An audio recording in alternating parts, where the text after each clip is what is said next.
Muy bien.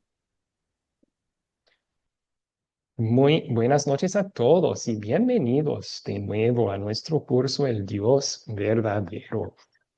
En esta clase vamos a enfocarnos en la clase pasada hablamos un poco sobre Dios el Padre y su obra de creación, su obra también de preservar la creación, de proveer y proteger. Ahora vamos a enfocarnos en Dios el Hijo y comenzamos con un estudio de la persona de Jesucristo. ¿Quién es Jesús según la Biblia? Y vamos a explorar eso juntos hoy. Así que vamos a comenzar con una oración pidiendo la bendición de Dios sobre nuestro estudio. Oremos. Señor Jesucristo, tú eres nuestro Dios, pero en tu gran amor para nosotros, tú te humillaste, te hiciste un ser humano igual que nosotros para vivir una vida perfecta en nuestro lugar y morir bajo nuestro castigo en la cruz y así salvarnos de todos nuestros pecados. Te damos gracias, Señor Jesús, por tu obra redentora y te pedimos que mientras nosotros estudiamos tu persona y que la Biblia dice sobre eso, nos ayudes a creer, a confiar todo lo que leemos de las Sagradas Escrituras y que nos ayudes a apreciar tu amor y también adorarte por quién es y lo que has hecho. Es en tu nombre, Cristo, que te lo pedimos. Amén. Muy bien. Entonces, un breve repaso de lo que aprendimos en la clase pasada. Recuerden que vimos muchas características de Dios, atributos de Dios de las Escrituras, pero luego también nos enfocamos en uno de sus atributos muy importantes, que Dios es trino. Y dijimos que esa palabra trino significa tres en uno y expresa, en pocas palabras, la realidad que la Biblia describe sobre Dios, que el Padre es plenamente Dios, el Hijo es plenamente Dios, el Espíritu Santo es plenamente Dios, pero no son tres dioses, es un solo Dios. Y mencionamos en la clase que ese es un misterio que no podemos razonar con nuestra mente humana, pero sí podemos creerlo por obra del Espíritu Santo en nuestros corazones. Así Dios se describe a sí mismo en su palabra, entonces así creemos que Él es. Muy bien, tenemos para nuestro tiempo juntos hoy tres objetivos. Primero vamos a hablar un poco de la centralidad de Jesucristo en la Biblia y en el plan salvador de Dios. Luego vamos a reconocer nuestra necesidad de un Salvador y después vamos a explicar por qué Jesús tuvo que ser tanto verdadero hombre como verdadero Dios en una sola persona para poder ser nuestro Salvador. Bien, arrancando entonces. Toda la Biblia es cristocéntrica. Esa es una palabra media inventada, pero expresa bien que el centro y el enfoque de todas las escrituras es Jesucristo. Desde el huerto de Edén hasta el Apocalipsis. Esto es el caso. Recuerden que justo después de la caída en el pecado, Dios prometió a Adán y Eva un Salvador. Y luego repitió esa promesa a Abraham, Isaac, Jacob a lo largo del Antiguo Testamento.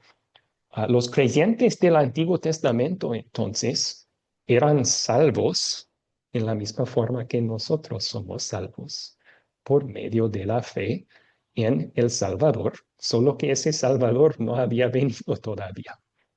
Ellos confiaban en un Salvador futuro. Ya en el Nuevo Testamento tenemos los evangelios que nos cuentan sobre el nacimiento, la vida, el sufrimiento, la muerte, la resurrección de Cristo. Y luego en las cartas que vienen después, tenemos los apóstoles enseñando sobre Jesús. Se puede pensar de toda la Biblia así entonces. Es como dos flechas que apuntan hacia la cruz. En el Antiguo Testamento todos ellos apuntaban hacia la futura venida de Cristo. En el Nuevo Testamento, el enfoque es que Cristo ya vino y los resultados de su obra para nuestras vidas. Entonces, sí, estudiamos la Trinidad y una verdad que vamos a aprender mientras vamos examinando a cada persona en el Dios Trino es que ninguno es más importante o más grande que el otro. El Padre es Dios, el Hijo es Dios, el Espíritu Santo es Dios. Ninguno es superior ni inferior a los otros. Cada uno es plenamente Dios. Son coiguales en majestad, en poder. Pero en el plan de salvación para este Dios, Dios el Hijo, Jesús, tenía un papel muy clave y central. Y por eso Jesús pudo decir cosas como esto. Jesús le dijo, yo soy el camino y la verdad y la vida. Nadie viene al Padre sino por mí. Aquí Jesús está expresando su papel clave. Él es el único camino para ser reconciliado con Dios y no hay otro. Ahora, siendo esto el caso, el credo pasa un poco más tiempo. Cuando desarrollaron este credo como un resumen de lo que la Biblia dice sobre Dios, el credo pasa un poco más tiempo hablando de Jesucristo, y lo que Él hizo para nosotros y para nuestra salvación. Y en este curso vamos a hacer lo mismo. O sea, vamos a pasar 3 clases estudiando a Dios el Hijo. En esta primera vamos a estudiar su persona, en la siguiente vamos a estudiar su obra redentora y luego también vamos a estudiar su humillación y exaltación en una tercera clase. Debido al hecho de que Jesús es tan central en cuanto a nuestra salvación, en los días muy, muy tempranos después de Jesús, el diablo empezó a sembrar mentiras sobre la persona y la obra de Jesucristo. Y vamos a ir refutando con las escrituras algunas de esas mentiras que siguen siendo esparcidos por el diablo hasta la fecha. Entonces, eso será un propósito de estas 3 clases que tenemos juntos. Bien, entonces, antes de pasar al siguiente objetivo, ¿cuáles preguntas tienen sobre el cristocentrismo de la Biblia? Pueden levantar la mano o también pueden aportar en el chat si es que tienen alguna duda.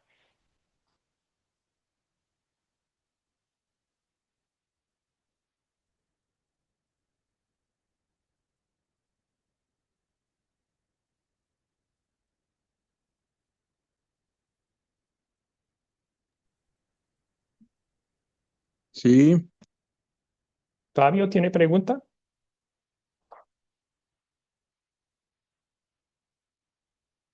Hay que abrir el micrófono, Fabio, perdón. ¿ya me oye? Ahora sí, está activado el micrófono. Listo, tengo una pregunta sobre el primer punto y es la siguiente. Quiero que usted me clarifique, pues Cristo es el centro de la Biblia y desde el comienzo usted nos manifiesta que la promesa que se hizo a Adán cuando el primer pecado Ujú. de un salvador, pero después en el desarrollo de la Biblia empieza todo a enfocarse en el pueblo escogido de Dios y en el concepto de los judíos, pues ellos estaban esperando un Mesías, pero era un Mesías que los iba a liberar pues de un poderío material, pero ellos no tenían muy claro ese concepto del reino de Dios, de la liberación es decir, de ese papel fundamental del Mesías, como nos lo plantea usted al hablar de Cristo centro. Quiero entonces que me profundice un poquito más al respecto. Sí, sí, no, es triste el hecho de que y hasta la fecha muchos judíos siguen malinterpretando el Antiguo Testamento. Pero Jesús mismo dijo, esas escrituras testifican de mí. Entonces, sí, el verdadero Cristo es profetizado en todo el Antiguo Testamento. El hecho de que ellos esperaban un Salvador terrenal muestra que ellos mal entendían las promesas de Dios en el Antiguo Testamento. Entonces era un error común en el día de Jesús. Pero como sus verdaderos discípulos y seguidores demuestran, algunos judíos esperaban un Salvador verdadero y espiritual también. Y eso porque el Antiguo Testamento testifica sobre Cristo. Sí. No sé si contesté su pregunta. Sí, gracias, gracias. Sí, me hizo claridad. Perfecto, perfecto. ¿Alguna otra duda o pregunta? Sí, Germán, por favor. Hermano, fíjese que pensando en esto, fíjese que se me venía el día, por ejemplo, en ese tiempo, las personas empezaron a entender, o sea, que venía un Salvador, pero según su situación espiritual del momento. Las personas que, por ejemplo, los revolucionarios, que no me acuerdo cómo era en ese momento, esperaban un señor que viniera a tomar el poder y por la fuerza, ¿no? Entonces, yo creo que según el estado espiritual de las personas, ellos a ese momento esperaban a ese Salvador que venía a solucionar los No se problemas escucha, que ellos Germán. tenían. Está medio entrecortado la señal, A Germán. ver, Sí. voy a ¿Se Sí, escucha mejor ahí? ahora sí se escucha mejor. Sí, sí. ¿Puede repetir, Ah, resumir otra vale, vez? vale. Fíjese que yo creo que ellos estaban esperando a un Mesías, pero que viniera a resolver sus necesidades. Por ejemplo, estaban aquellos hombres que eran los revolucionarios y ellos esperaban a un Mesías que viniera a tomar el poder y que viniera a derrotar a los romanos, ¿verdad?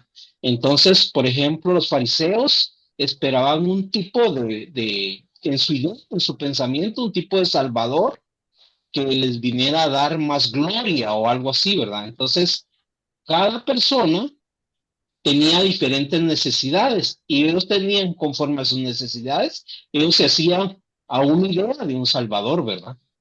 Esa es mi aportación. Seguramente algunos tenían eso y vemos ejemplos de ese error en la Biblia, en el Nuevo Testamento, en los Evangelios. Pero no es por falta de claridad del Antiguo Testamento, fue por malinterpretar la promesa de Dios en el Antiguo Testamento. Y había también creyentes verdaderos. Piensen, por ejemplo, cuando el bebé Jesús es llevado al templo y hay dos creyentes esperando la llegada del Mesías ahí, y Simeón y Ana, y se regocijan que habían visto su salvación. Ya no estaban esperando ellos un Salvador terrenal, sino el Salvador verdadero. Sí. Gracias. Alicia levantó su mano. Alicia, por favor. Gracias. Pues más que nada quisiera hacer una pequeña aportación. ¿Puedo? Si tiene que ver con esto, sí. Ujú. Claro, claro que sí. Mire, el por qué es cristocéntrica o por qué se considera la Biblia cristocéntrica. Tanto el Antiguo Testamento como el Nuevo apunta a la persona y obra de Jesucristo, pero revelando su papel como el Mesías prometido, el Salvador. ¿Cómo vemos todo este proceso? Cumplimiento de profecías. Un acto redentor central para la salvación. Todo se enfoca hacia la vida, muerte y resurrección de Jesús como nuestro redentor. Es el único mediador del hombre con Dios. Hay una revelación progresiva. Empezamos con la revelación de Dios y vamos y culminando con la revelación total sobre Jesucristo. Hay una interpretación unificada, es decir, toda interpretación que se haga sobre la Biblia, Antiguo o Nuevo Testamento, va sobre la obra y la persona de Jesús. Y pues es el fundamento de la fe cristiana. Esa es mi aportación. Ok, ok, excelente. Muchísimas gracias. Sí, Line tiene pregunta. ¿Cuál es su pregunta, Line? Sí, buenas noches, querido maestro. Quería pedirle disculpas que no podía ingresar, está un poquito mala la señal por acá. Bueno, quería hacer una aportación de cristocéntrico, es decir, nosotros todos somos unos cristianos de que Cristo es el centro de nuestra espiritualidad. En el Antiguo Testamento, en Isaías, el profeta ya sabía que iba a venir un un Salvador que Dios Padre iba a dejar a la humanidad. Entonces creo que todo cristiano somos parte de Cristo quien nos va a salvar a la eternidad y nosotros debemos tenerlo como centro para nuestra enseñanza. Eso es lo que puedo aportar. Gracias, de acuerdo. No solo Isaías, todo el Antiguo Testamento contiene el mensaje sobre el Salvador que iba a venir. Sí, gracias. Y en otros cursos de la Biblia, en Academia Cristo, ustedes van a ver eso cuando estudian el Antiguo Testamento un poco más. Última pregunta y luego vamos a continuar. Clara, levantó su mano. Clara, ¿cuál es su pregunta? Buenas noches, profesor, y buenas noches a todos. No tanto preguntas, sino concluir diciendo que el cristocéntrico Nuestro Señor de verdad que concluyó lo que dicen los hermanos y lo que dijo la hermana Alicia. Más de 300 profecías en el Antiguo Testamento, esperando al Salvador. Vino, murió, no solamente resucitó, después de la resurrección se va, y le dice a los apóstoles y también nos dice a nosotros que nunca nos dejará solos y que estará con nosotros todos los días hasta el fin del mundo, en cada página de la palabra del Señor. Cuando se va y asciende, él, había una promesa de parte del Padre y era el Espíritu Santo. De hecho, cuando resucita el Señor Jesucristo, le dice a los apóstoles que les da el Espíritu Santo, ¿no? Y luego vemos el hecho que les dice que hasta que no reciban el poder. Y luego Él asciende y el Padre derrama el Espíritu Santo. Y Él está allá para su segunda venida, está como intercesor de nosotros ante el Padre y es el juez de los justos. Por eso dice la palabra, quien al juez, al justo. Entonces, eso era con lo que quería concluir. Muchas gracias, profesor. Ok, gracias a usted, gracias a usted. Si alguien aportó en el chat también, Katy, sobre su futura segunda venida de Cristo. Sí, eso es otra forma en la cual la Biblia es cristocéntrica, nos promete eso también, tanto en el Antiguo Testamento como en el Nuevo Testamento. Muy bien, vamos a continuar entonces. Y antes de hablar en las siguientes clases, esta y las siguientes dos sobre la obra de Cristo, es bueno recordar por qué nosotros necesitamos tanto a esa obra. Entonces vamos a ver y meditar en algunos versículos bíblicos y contestar juntos esta pregunta: ¿por qué necesitamos un Salvador? Primero, la Biblia nos enseña que Dios exige una santidad que no podemos alcanzar. ¿Alguien puede leer estos versículos, los tres que están en la pantalla, un voluntario para leer estos tres versículos? Nélida levantó su mano. Por favor, Nélida. Mateo 5:48. Sean ustedes perfectos como su Padre que está en los cielos es perfecto. Romanos 3:23. Pues todos han pecado. Romanos 5:12. Como el pecado entró en el mundo por un solo hombre y por medio del pecado entró la muerte. Así la muerte pasó a todos los hombres por cuanto todos pecaron. Muchas gracias. Sí, yo creo que algunos que tienen poco conocimiento de la Biblia piensan que lo único que Dios exige es que nos esforcemos para vivir bien. Y si hacemos un buen esfuerzo, Él nos va a aceptar. Y esa es una mentira. Para entrar al cielo, Dios exige mucho más que eso. Él exige una vida santa y sin pecado en toda palabra, todo pensamiento y toda obra, desde el nacer hasta el morir. Y simplemente diciéndolo, ustedes se dan cuenta, ¿verdad? Imposible. imposible. Y la misma Biblia confirma eso. Todos han pecado. La muerte pasó a todos porque todos han pecado. Entonces, la Biblia enfatiza que no podemos lograr esto.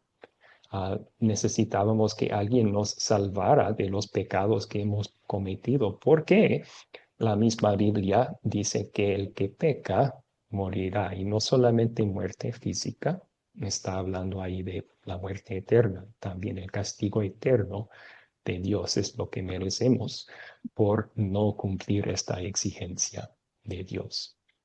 Otros versículos que dicen plenamente que no podemos salvarnos a nosotros mismos. ¿Alguien puede leer estos que están en la pantalla? Sí, leo. Voluntario. Sí, Fabio, por favor. Bueno, Romanos 3, 10, 18. Como está escrito, no hay ni no solo que sea justo, no hay quien entienda, no hay quien busque a Dios. Todos se desviaron, a una se han corrompido. No hay quien haga lo bueno, no hay ni siquiera uno. Romanos 3:20. Por Sí, las obras de la ley, ningún ser humano será justificado delante de él, porque por medio de la ley es el conocimiento del pecado. gracias. Esa primera cita nos muestra nuestra condición miserable espiritualmente cuando entramos a este mundo.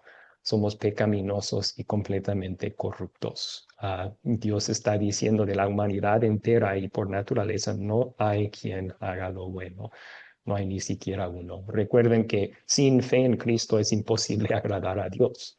Entonces, la idea de salvarnos con buenas obras, cuando así somos por naturaleza, según la Biblia, imposible, imposible.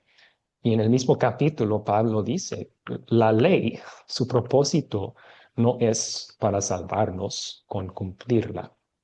Su propósito es más bien, como espejo, mostrarnos cómo hemos pecado. Nadie será justificado o salvo con Dios por medio de la ley.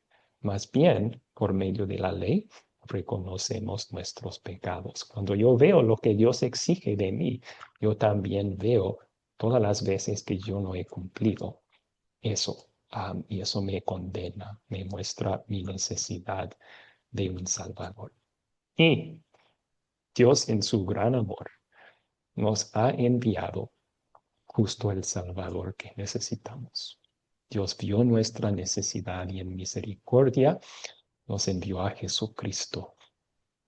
Este versículo vamos a volver a verlo también en esta clase un poco más después, pero es importante para ayudarnos a recordar cuál era el plan de Dios para rescatar al mundo de los pecadores.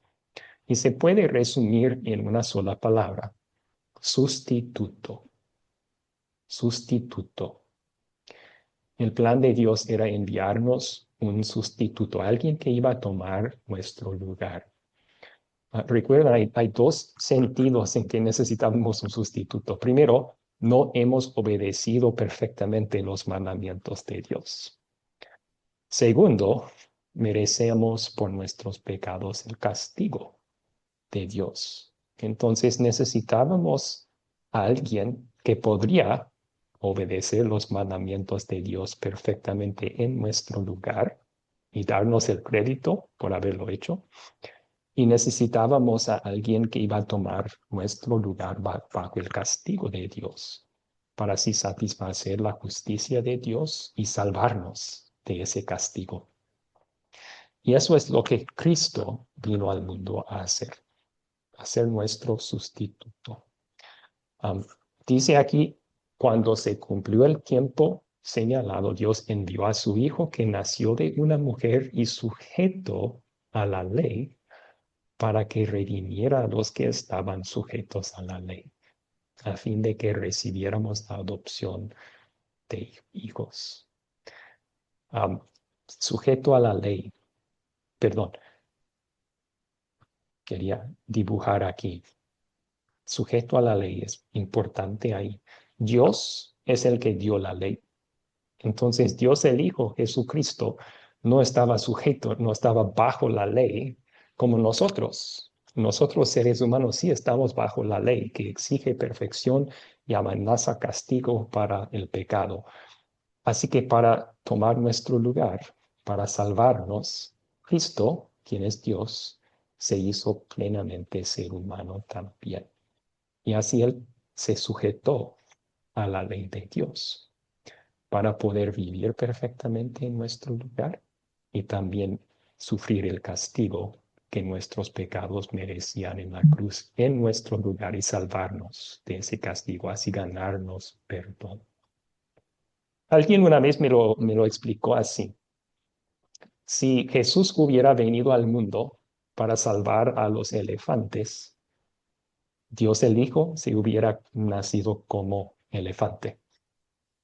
Si Dios hubiera venido al mundo para salvar a los gatos, entonces Dios el Hijo se hubiera encarnado como gato.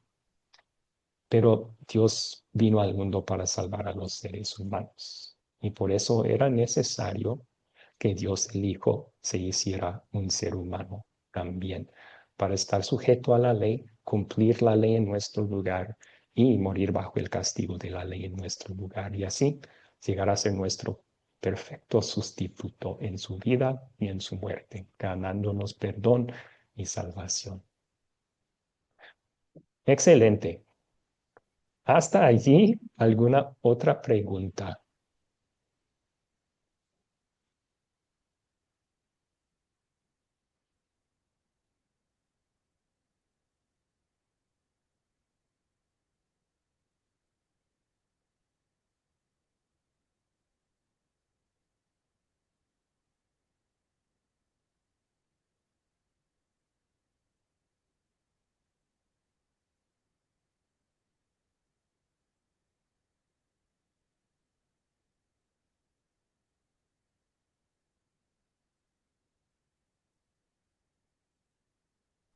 Dios le bendiga, maestro. Una pregunta, no sé si me escucha.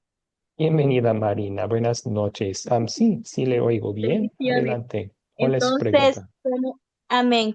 Tengo una pregunta. ¿Cómo Jesucristo cumplió la ley? eh, ya no es necesario guardar el sábado, ¿no? Ok. Gracias por dejarme hacer la aclaración allí.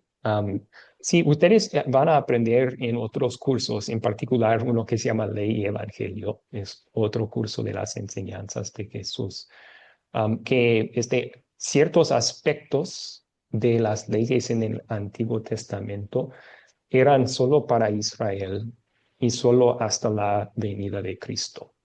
Y uno de ellos era el sábado.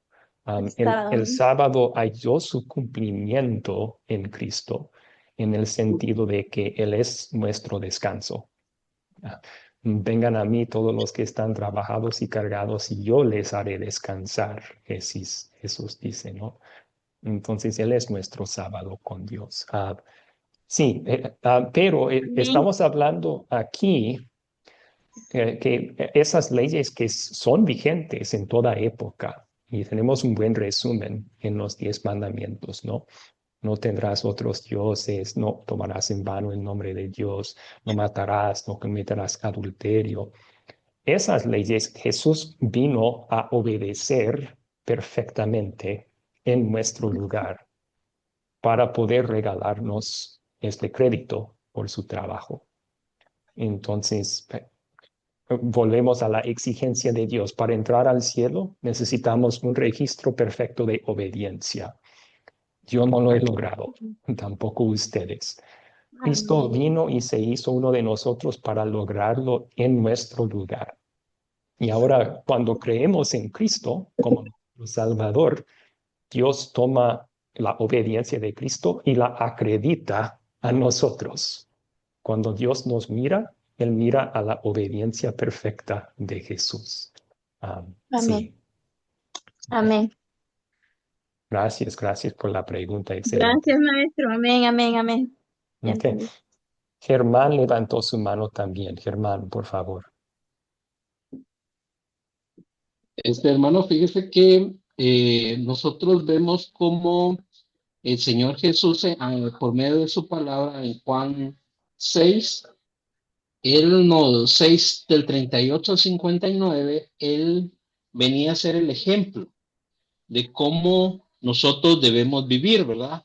Y Él venía a enseñarnos que nosotros debemos vivir bajo la voluntad de Dios.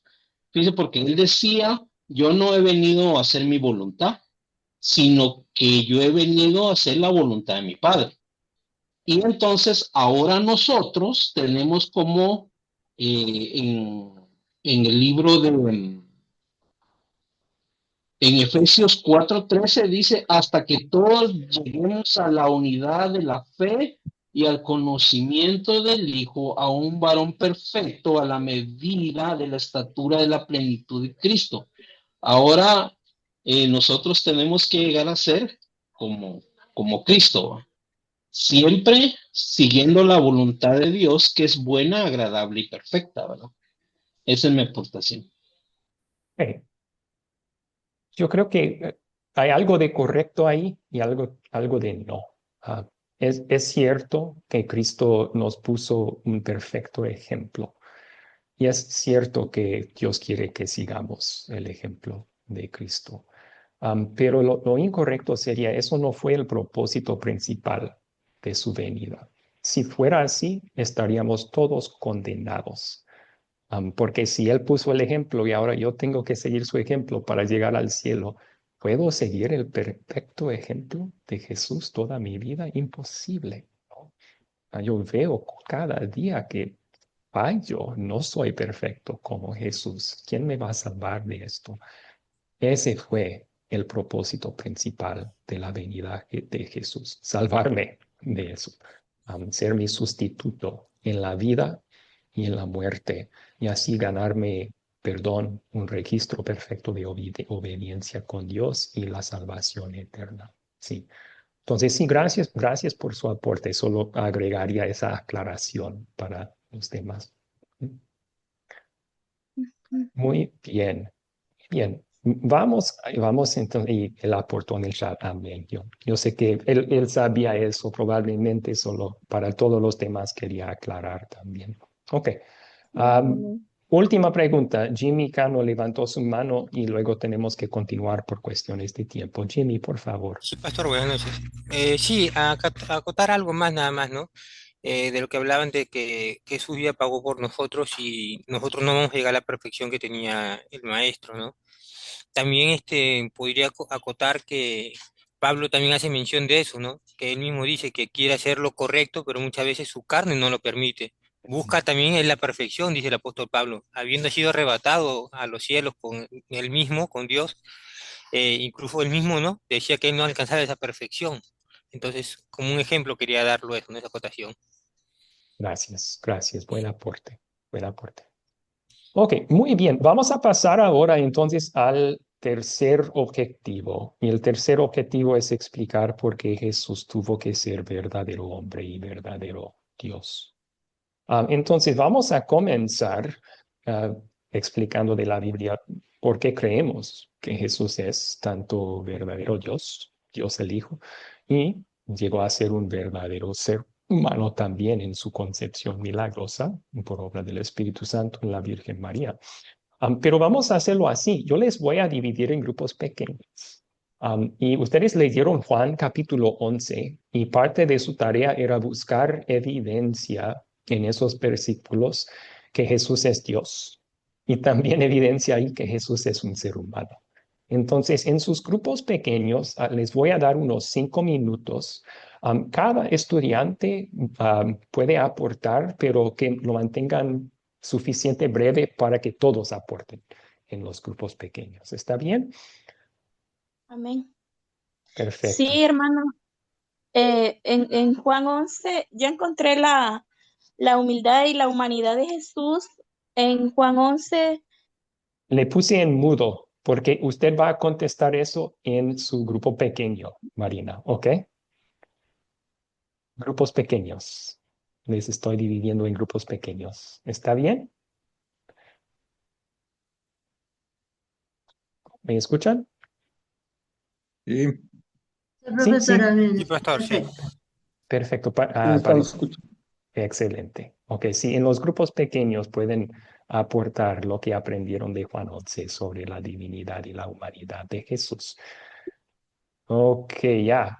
Acabo de abrir los grupos pequeños. Entonces, por favor, acepten la invitación, pasen al grupo y ahí Marina y todos pueden dar sus aportes. Ok.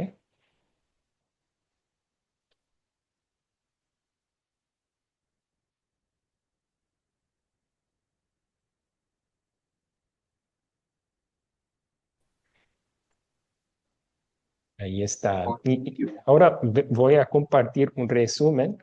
A lo mejor en sus grupos ya escucharon estas evidencias en Juan capítulo 11, pero ¿qué detalles ahí nos muestran la humanidad de Jesús? Tenemos el versículo, Jesús lloró. Él tenía lágrimas humanas. Él tenía emociones humanas. Es interesante, a pesar del hecho de que él sabía ya de antemano que iba a resucitar a Lázaro, porque él anunció eso mientras él estaba muy distante todavía. Todavía se conmovió al ver su muerte. Y eso muestra que él tenía emociones humanas, igual que nosotros tenemos emociones humanas. Solo que nuestras emociones son contaminadas por el pecado y las de Jesús no, eran perfectas. También su interacción con otras personas. Él hablaba con una boca humana con otros seres humanos. Ah, Vemos su humanidad en ese detalle. Su caminar de un lugar a otro. No solo aquí, sino durante todo su ministerio terrenal. A veces vemos a Jesús tan ocupado que ni tiene mucho tiempo de dormir, comer. Pensaríamos nosotros, ¿por qué no simplemente teleportar? ¿Saben lo que es teleportación? Es un superpoder, ¿verdad? Que Jesús bien podría haber desaparecido en un lugar y aparecido en otro, pero no solía hacerlo. Él caminaba de un lugar a otro para llegar allí. Y en esta historia tardó 4 días en llegar a la tumba de su amigo Lázaro. Así que sí, vemos esas evidencias de su humanidad en esta historia. También evidencia de su divinidad. El más obvio, resucitó a Lázaro de entre los muertos. Obviamente, solo Dios tiene poder de resucitar a un muerto y uno que es ya pudriéndose 4 días en la tumba. Su hermana confesó, ¿verdad? Cuando quitamos la piedra va a haber un mal olor. Y Jesús tiene el poder de resucitar a un cuerpo así, a perfecta vida, porque Él es Dios. Lo vemos en sus palabras aquí también. No solo resucitó a Lázaro, Él dijo, yo soy. Eso nos recuerda de Dios en el Antiguo Testamento, diciendo, yo soy quien soy. Es una evidencia que Jesús es Dios. Yo soy la resurrección y la vida. O sea, no solamente resucitó a Lázaro, Jesús es la fuente de resurrección y vida para todos los que creen en Él, que mueran, no morirán. Entonces hay evidencia que Jesús también es Dios. Excelente. Podemos ver otros versículos que dan mucha evidencia de la divinidad de Jesús, también de la humanidad de Jesús. Pero veo que José Fred levantó su mano. ¿Tenía pregunta, José Fred? Sí, profesor. En esa historia hay muchas personas que cuando Jesús llora, creen que lloró porque Lázaro había muerto, pero pensando, si Él es la resurrección y la vida, ¿por qué iba a llorar porque Lázaro había muerto? Cuando Él mismo dijo que esa enfermedad no era de muerte. Ujú. Y siendo él la resurrección y la vida, no pudo haber llorado por la muerte de Lázaro, porque él lo iba a resucitar. Por tanto, él tuvo que haber llorado por la incredulidad de las hermanas, de los que estaban allí. Todo, eso es todo. Bueno, la Biblia no dice eso. No dice que él lloró por la incredulidad de los demás. Y hay otra explicación posible. Yo creo que su llorar se puede atribuir a su humanidad y su divinidad. Aunque bien sabía Jesús que él iba a resucitar a Lázaro, ¿le gusta a Dios mirar la tristeza que el pecado ha traído al mundo? Claro que no le gusta. Entonces, una explicación de su llorar podría ser que él, mirando de cerca y a un amigo querido, el efecto del pecado, la muerte, un cuerpo pudrido, él llora, ¿verdad? Sí, la Biblia no explica exactamente por qué lloró, pero esas serían algunas opciones, ¿no?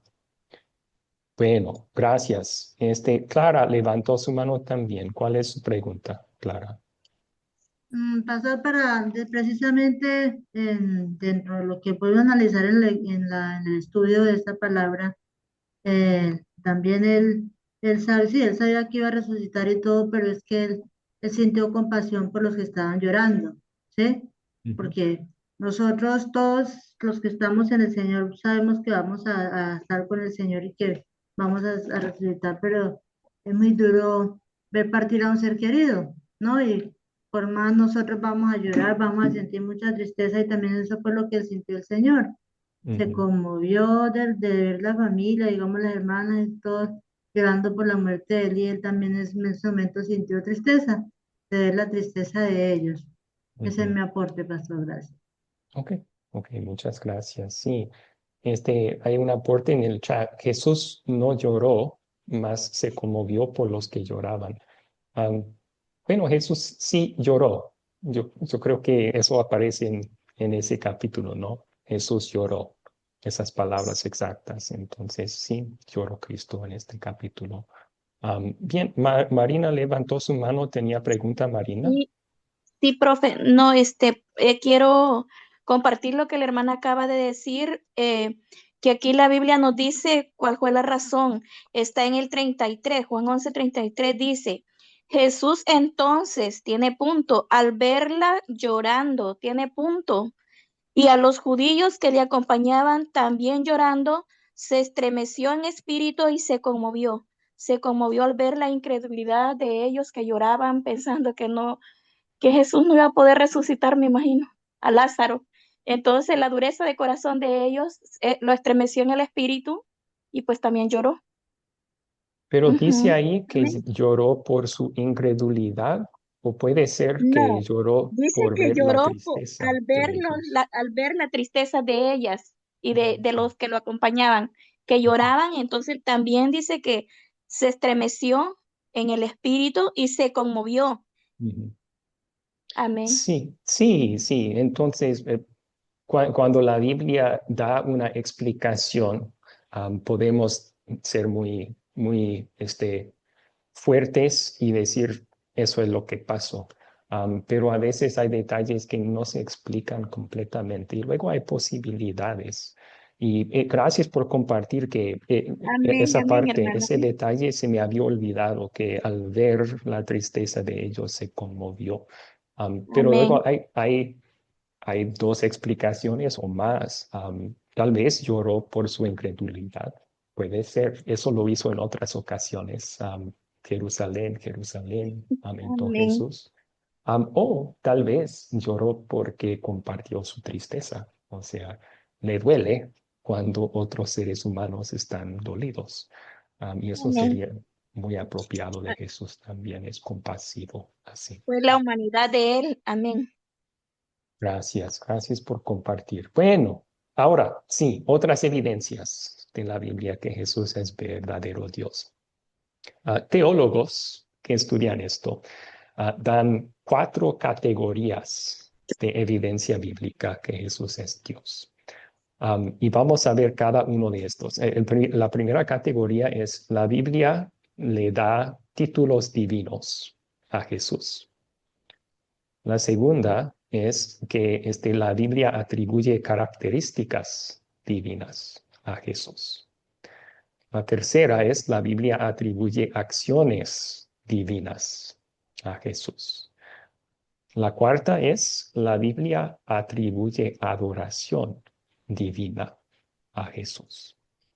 Entonces vamos a ver muchos versículos en pantalla. No vamos a leer todos, pero esto es solo para mostrarles que la evidencia es abrumadora, que Cristo es Dios. Y si quieren apuntar las citas y estudiarlas después, está muy Sí, bien. amén. Entonces veamos unos lugares donde la Biblia llama a Jesús Dios.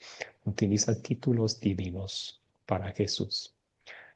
En Mateo capítulo 1, cuando Mateo está citando la profecía de Isaías siendo cumplida en el nacimiento de Jesús, nos recuerda que la palabra Emmanuel, un nombre que Isaías puso al Salvador, significa Dios con nosotros. Si Jesús tiene el nombre Dios con nosotros, Jesús es Dios. Dios, amén. Tomás, después de la resurrección de Jesús y después de dudar, pero luego Jesús les sacó de dudas con pruebas, ¿no? Tomás expresó, Señor mío y Dios mío. Y Jesús no le corrigió, no dijo, no, no soy tu Dios, Tomás. Él aceptó ese título para sí mismo. Ok, continuamos. Yo creo que de estas, simplemente en vez de leerlas, vamos a enfatizar los lugares donde Jesús es llamado Dios. Después de hablar de Jesucristo, Él dice, este es el verdadero Dios y la vida eterna. Muy semejante a lo que Jesús dijo de sí mismo, yo soy la resurrección y la vida, ¿no? En Romanos capítulo 9, ahí Pablo habla de la humanidad de Cristo, que Él es el descendiente de Abraham, pero luego termina hablando de su divinidad.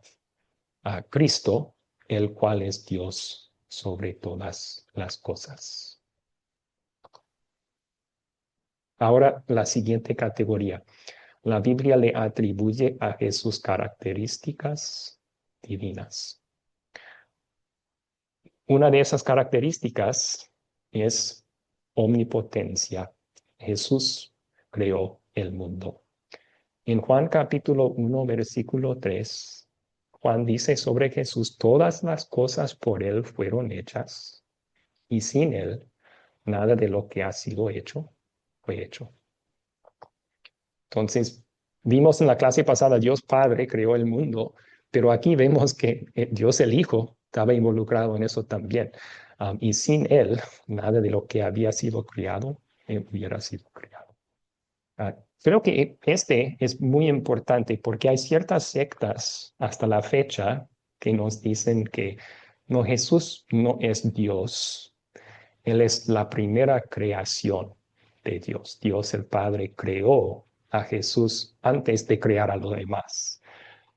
Este versículo niega esa mentira porque dice, sin Él, sin Jesús, nada de lo que ha sido hecho fue hecho.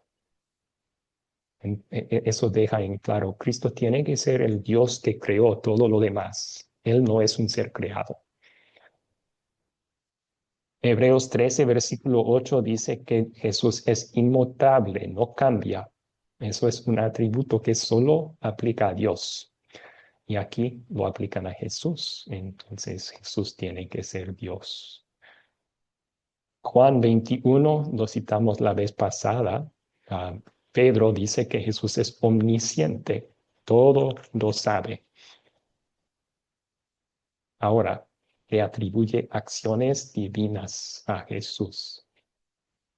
Aquí podemos pensar en todos los milagros que Jesús realizó. Y a lo mejor sería bueno. Ahora, vamos a tomar 2 minutos y todos pueden aportar en el chat un milagro de Cristo. que demuestra que Él es todopoderoso. ¿Pueden aportar en el chat? Tal vez su milagro favorito de Jesucristo. Vamos a tener una lluvia de milagros en el chat.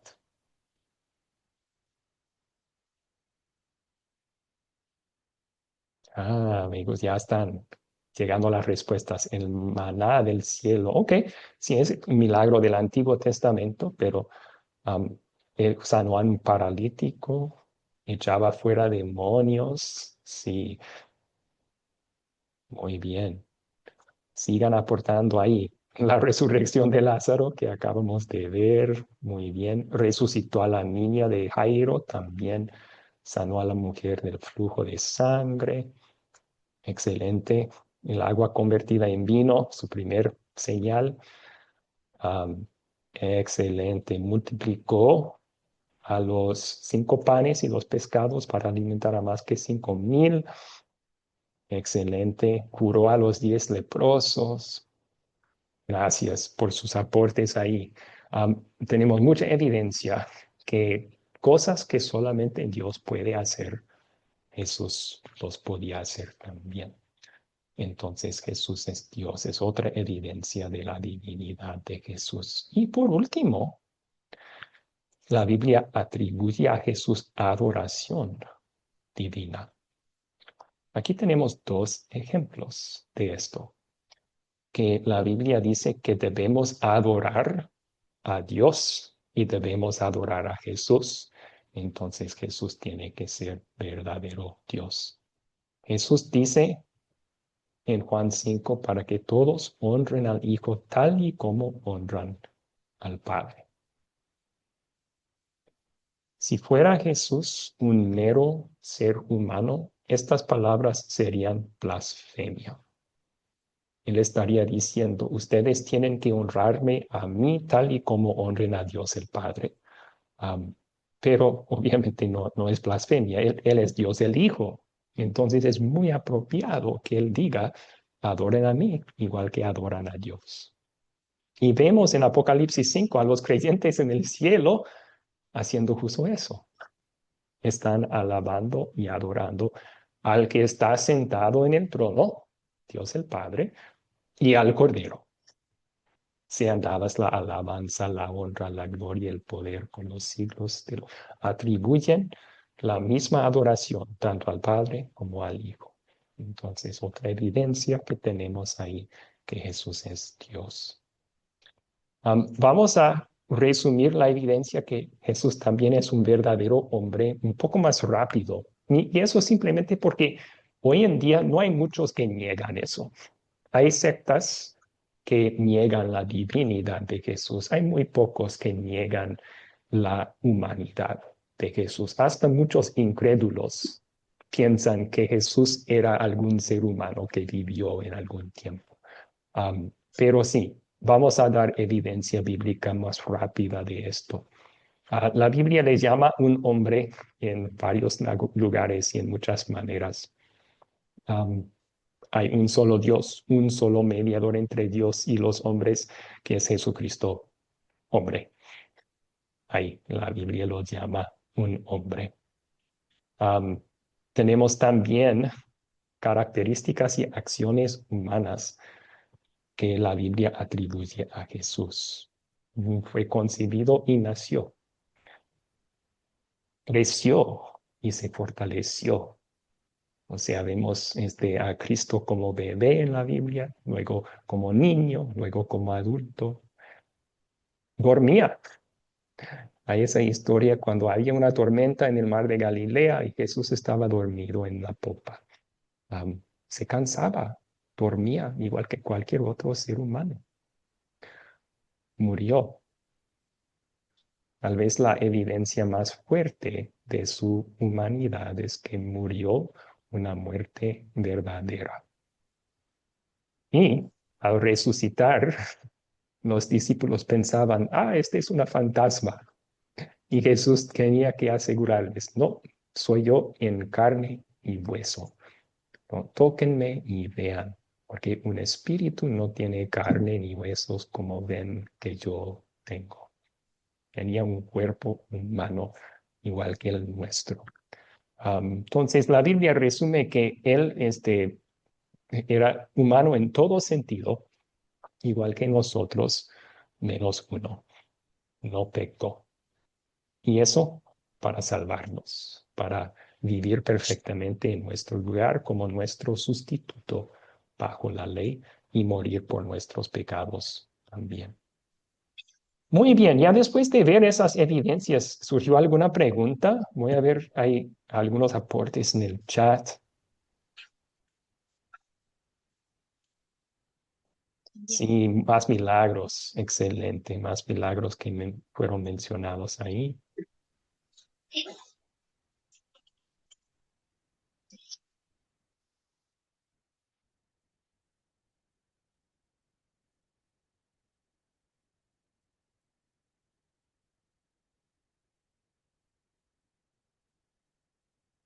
Ok.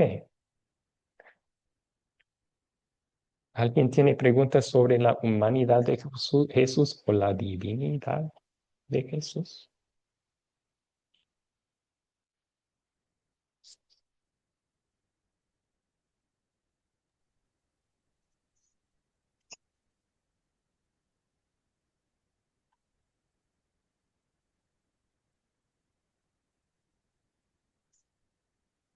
Ever aportó en el chat, no olvidemos la resurrección. Claro que no. Sí, Jesús murió una muerte verdadera, pero resucitó realmente también el tercer día. Excelente. Roberto levantó su mano, tiene una pregunta, por favor.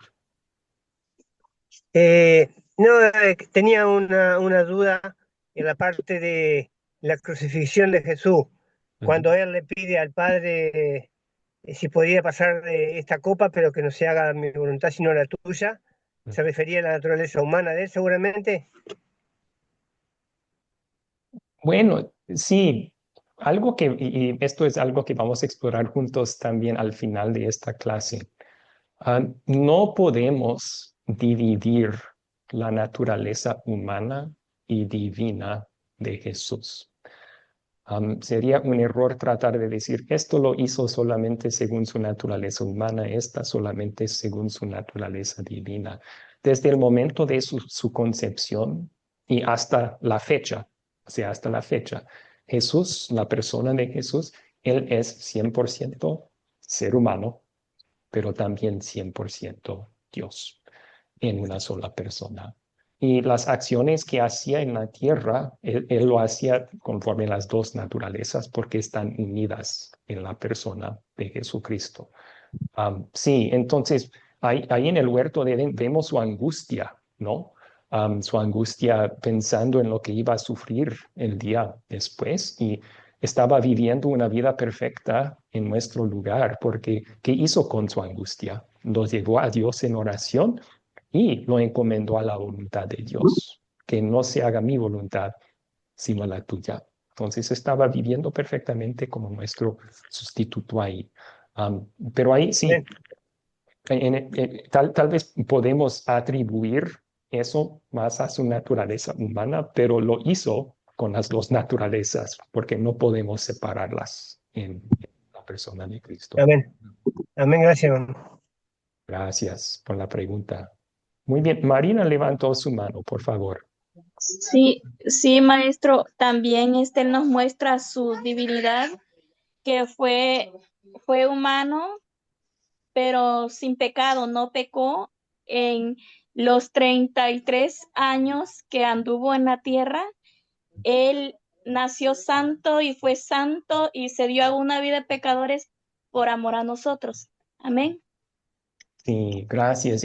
Usted dio un buen puente a la siguiente pregunta, la cual está en la pantalla aquí. ¿Por qué tenía que ser Jesús tanto Dios y hombre en una sola persona para poder salvarnos? Y podemos dar algunos versículos que nos ayudan a aclarar esto. Primero, volvemos a Gálatas capítulo 4. Tenía que ser un ser humano para estar sujeto a la ley, para poder redimir a los que estamos sujetos a la ley. Es decir, Dios tenía que hacerse un ser humano para ser nuestro sustituto en su vida y en su muerte. Vivir perfectamente en nuestro lugar, morir bajo el castigo que nuestros pecados merecen y así ganarnos perdón y salvación eterna. Entonces tenía que ser un ser humano para tomar nuestro lugar. También tenía que ser un ser humano para morir. Dios en sí no puede morir, pero Cristo, quien es verdadero Dios que se hizo un ser humano también, pudo morir bajo el castigo de nuestros pecados. Esto se enfatiza en Hebreos capítulo 2. También Él era de carne y hueso para que por medio de la muerte, o sea, su propia muerte, destruyera al que tenía el dominio sobre la muerte, es decir, al diablo. Tenía que ser un ser humano para poder morir por nuestros pecados y así salvarnos del pecado, la muerte y el diablo. Sin embargo, tenía que ser Dios. Y este versículo de los Salmos nos enseña por qué. Ninguno de ellos puede salvar a su hermano, ni dar nada a Dios a cambio de su vida. El rescate de una vida tiene un alto precio y ningún dinero será jamás suficiente. Ningún ser humano puede salvar a otro ser humano. O sea, si Jesús solo fuera un ser humano perfecto y vino a ser un sustituto, ¿podría salvar a todo el mundo? No, porque un ser humano no puede salvar a otro ser humano según este versículo. Entonces, ¿cómo pudo salvar a Jesús el mundo entero? No era un mero ser humano, era Dios y un ser humano en la misma persona. Ahora, su muerte en la cruz vale mucho más, porque Él es Dios y hombre. La sangre que Él derrama allí tiene un precio suficiente alto para pagar por los pecados del mundo entero. Así que tenía que ser Dios para ser el sustituto de todos los seres humanos de todo el tiempo. Un mero ser humano no podría hacer eso, pero siendo Dios, su vida y su muerte cuentan para toda la humanidad. Hay perdón y salvación para todos. Claro, solo se recibe por medio de la fe esas bendiciones, pero ganó eso para todo el mundo. Así que en resumen, y luego tomamos preguntas sobre esto, veo algunas manos levantadas. Y creo que esta pregunta va a formar parte de su proyecto final. Así que si quieren tomar apuntes aquí, sería buena idea.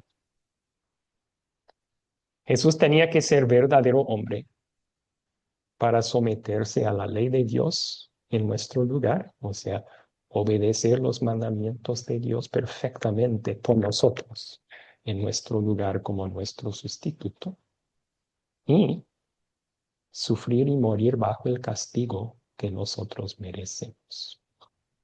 Tuvo que ser un hombre para lograr esas cosas.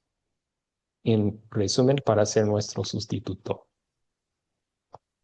Pero a la vez tuvo que ser Dios. ¿Por qué? Como Marina bien mencionó, para poder obedecer perfectamente la ley en nuestro lugar. A toda una vida sin pecado, para un mero ser humano, imposible. Pero Dios y ser humano en una sola persona, sí, lo logró. También para ser el sustituto de todos, tanto en la vida como en la muerte. Un mero ser humano no puede hacer eso. El costo de la redención es demasiado alto, pero Cristo, siendo Dios y hombre en una sola persona, pudo y sí pagó ese costo por nosotros.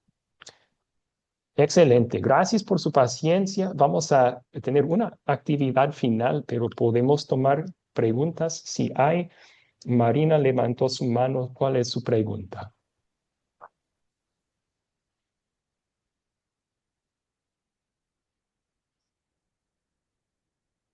Su pregunta, Marina, ¿puede activar el micrófono?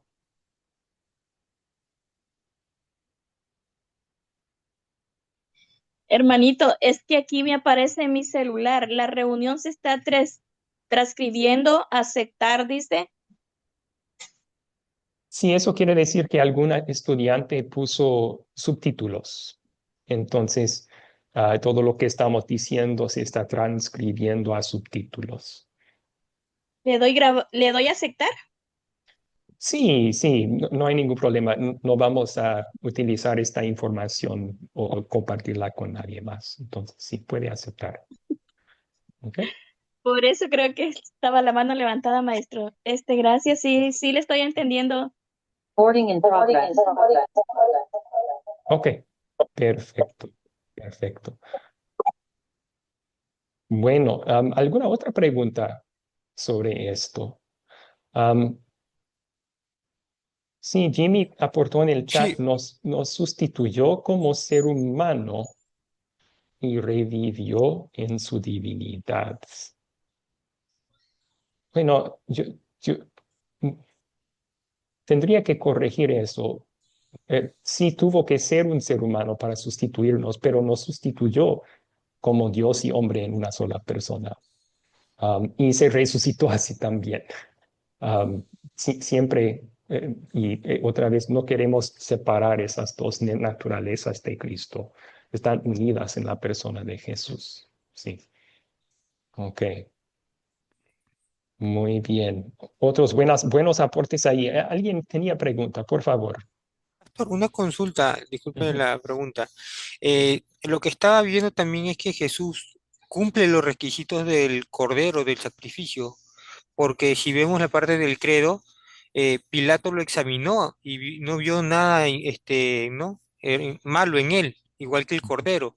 Asimismo, estuvo en evaluación también por los fariseos porque él ingresó un tiempo antes de su muerte, en el cual fue visto, ¿no? Todo lo que tenía que ver con él.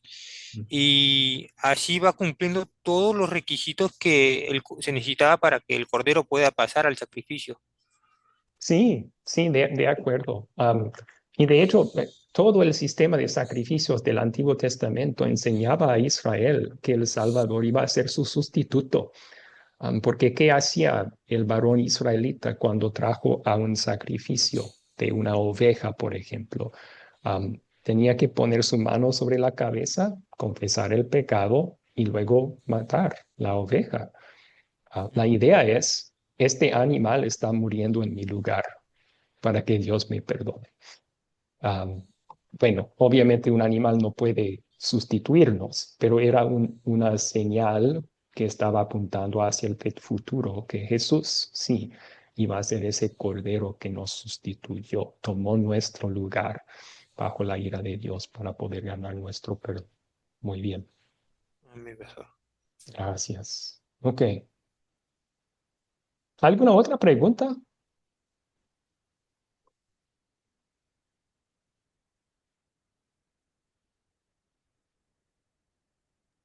Ok. Amén, profesor. Jesucristo ah, no murió, nomás fue su carne afligida, murió la carne, pero él tampoco no estuvo en la tumba, porque no me acuerdo en qué parte de la Biblia yo encontré que dice que fue a las profundidades. Entonces, como Dios, Él es todopoderoso, Él puede hacer todas las cosas. Y pues tuvo que ser así por amor a nosotros, para que nosotros meditemos, ¿verdad? Para alcanzar la salvación tenemos que hacer un proceso, aunque ninguno de nosotros puede dar su vida por un amigo, solo Él la pudo hacer. Amén. Sí, o sea, nuestra salvación Jesús la ganó por nosotros y no es un Amén. proceso que nosotros tenemos que trabajar, es más bien el regalo de Dios por medio de la fe en Amén. Jesús. Am, pero sí, Cristo murió y fue sepultado. Am, y vamos a hablar un poco de esto, porque a lo mejor su pregunta apuntaba hacia esta última pregunta que tenemos. Y yo quiero dividirles en grupos pequeños para hablar de esto, porque puede Amén. ser, en la clase de la mañana era un poco había un buen debate en la clase. Quiero que ustedes experimenten eso en sus grupos pequeños y luego vamos a volver para estar juntos y los últimos 5 minutos vamos a dar un resumen. Pero voy a dividirles otra vez en sus grupos pequeños. Por favor, dejen tiempo a todos que participen. Voy a darles unos 5 minutos, así que será más o menos 1 minuto para cada participante. Dejen a todos participar, por favor. A ver.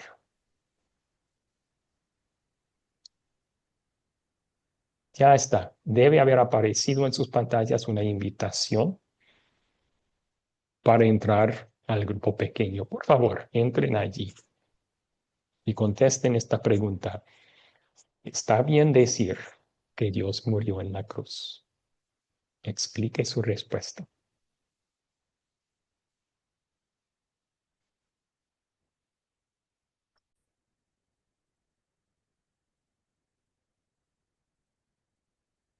Excelente. Vamos a darles unos 20 segundos más para dejarles tiempo para volver a de sus grupos pequeños a la sala principal.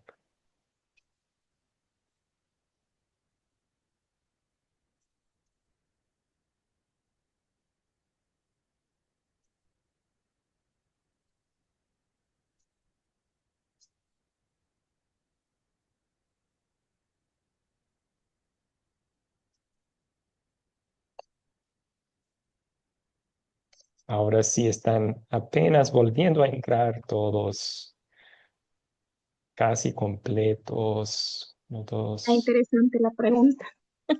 Sí, sí. Es una Está pregunta profundo. diseñada para ayudarles a meditar en esto y ingerir lo que han aprendido un poco sobre Cristo. Así que, muy bien, ya estamos completos otra vez. Gracias por participar en esa actividad en los grupos pequeños. Esta pregunta nos es chocante, ¿no? Porque sabemos, aprendimos la clase pasada, Dios es eterno, no tiene principio ni fin. ¿Cómo podría Dios morir? Entonces nos choca un poco, nos choca. Sin embargo, vamos a repasar lo que hemos visto en esta clase. La Biblia enseña claramente que Jesús es Dios. La Biblia enseña claramente que Jesús es un ser humano y que Jesús, Dios y hombre, murió en la cruz. Entonces, en resumen, Jesús es Dios, Jesús murió en la cruz. Entonces, está bien decir Dios el Hijo murió en la cruz. Y le agregué la aclaración ahí, Dios el Hijo, porque la Biblia nunca dice que Dios el Padre murió en la cruz o Dios el Espíritu Santo. Atribuye ese trabajo específicamente a Jesús, Dios el Hijo. Y nos choca un poco todavía. Y yo creo que algunos, por esa razón, quieren separar las naturalezas de Cristo. Y quieren hacer esto conformar a nuestra lógica humana y decir, no solo murió según su naturaleza humana. Pero si decimos eso, recuerden, Jesús tuvo que ser Dios para sustituir al mundo entero. Si solamente su naturaleza humana murió en la cruz, como vimos en ese Salmo 49, un mero ser humano no puede pagar por otro, no puede salvar a otros. Si decimos solo su naturaleza humana murió en la cruz, no tenemos un salvador para el mundo entero. Entonces, no es muy lógico y nos choca un poco, pero la misma Biblia hace referencias así. Miren, en Hechos capítulo 3, donde Pedro, en un sermón a los judíos, dijo, ustedes mataron al autor de la vida. ¿Quién es el autor de la vida? Dios. Aquí Pedro dice, ustedes mataron a Dios. Entonces, si el apóstol Pedro utiliza términos así, no debemos evitar usarlos nosotros con tal de que se entienda bien, ¿no? Que Dios el Hijo, en la persona de Jesucristo, sí experimentó la muerte y una muerte verdadera. O más bien dicho, Cristo, quien es Dios y hombre en una sola persona, murió en la cruz. También en Hechos capítulo 20, esto es de la nueva versión internacional. Creo que la Reina Valera tiene una traducción un poco diferente aquí. Pero Pablo habla con los ancianos de Éfeso y los llama a pastorear la iglesia de Dios que él adquirió con su propia sangre. Ahí es semejante, ¿verdad? Dios no tiene sangre. O sea, Dios es espíritu, Dios no tiene. Pero la Biblia dice que Jesús es Dios y ser humano en una sola persona. Entonces, sí, en la persona de Cristo Dios tuvo sangre que derramar. Es esa sangre que nos salva y nos limpia de todos nuestros pecados. Así que hay un resumen, y la importancia de enfatizar que Cristo, siendo Dios y un ser humano en una sola persona, murió en la cruz. Eso era esencial para nuestra salvación. Muy bien, lo que podemos hacer, ya llegamos al límite de tiempo. Yo voy a concluir con una oración. Y luego yo me quedo el tiempo que ustedes quieran. Si tienen preguntas, yo vi algunas manos levantadas. Puedo contestarlas con mucho gusto. Así que estas son las preguntas de esta clase que van a estar en su proyecto final. Y esta noche, antes de dormir, voy a publicar la grabación de esta clase y la tarea para la clase del lunes. Oremos, oremos. Señor Jesucristo, te alabamos y te aclamamos. Tú eres nuestro Dios. También nos maravillamos en tu amor para con nosotros, que tú te hiciste un ser humano, nuestro hermano en la humanidad, para poder no solamente experimentar nuestra vida, sino para sustituir nuestras vidas, para tomar nuestro lugar, tanto en la vida y como en la muerte, y así salvarnos de nuestros pecados y ganarnos salvación eterna. Pedimos, Señor Jesús, que nos ayudes a confiar lo que hemos estudiado en tu palabra sobre ti, que nos envíes tu Espíritu Santo para seguir creciendo nuestra fe en ti y ayudándonos a seguirte fielmente en nuestras vidas. Es en tu nombre, Cristo, que te lo pedimos. Amén. Amén. Amén. En este momento, los que quieren despedirse pueden. Les doy un espacio para despedidas. Bendiciones, pastor. Bendiciones, hermanos. Que Dios les bendiga, chicos. Nos vemos. Bendiciones para todos.